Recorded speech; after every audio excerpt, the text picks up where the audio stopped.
Sasku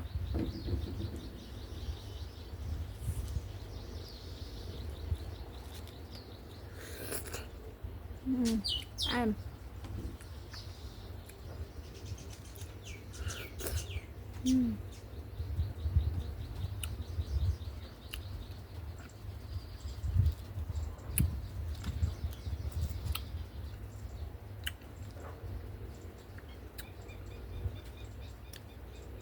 từ hộp để sạch bía na crop bía cũng hộp á Sasku vào nè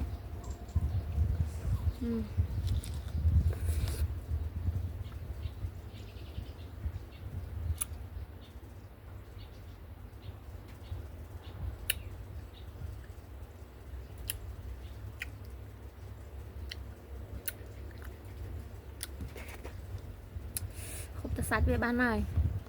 crop bía cũng hộp xả bỏนิ่ม lòng mà xả bỏ thông luôn mà thông này cái lương lương nó sẽ tôm phê lương lương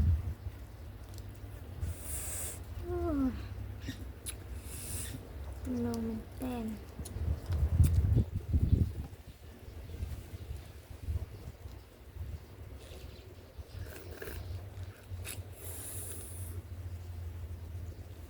mày con biết ở cái gì lại bơ nó mà để khai được đam nó khai lấy con cùng trường thì tao thu con năm nay khoe là xong sao vậy mấy bạn chơi gì tao nó chắc cái nó cho là con cái dừa mình tay tao cái thôn tư mình mà cái gì mình cho đây dừa con là trộn thì mua con là khoai thôi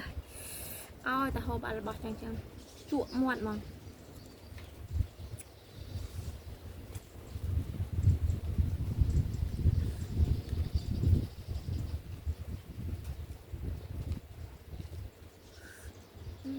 bỏ bàn bị gì rồi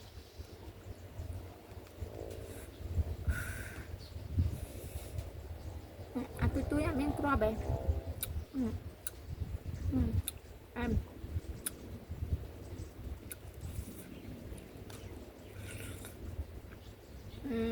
crop bằng tôi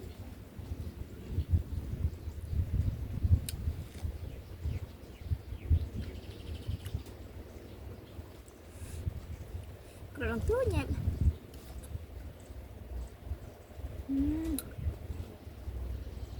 em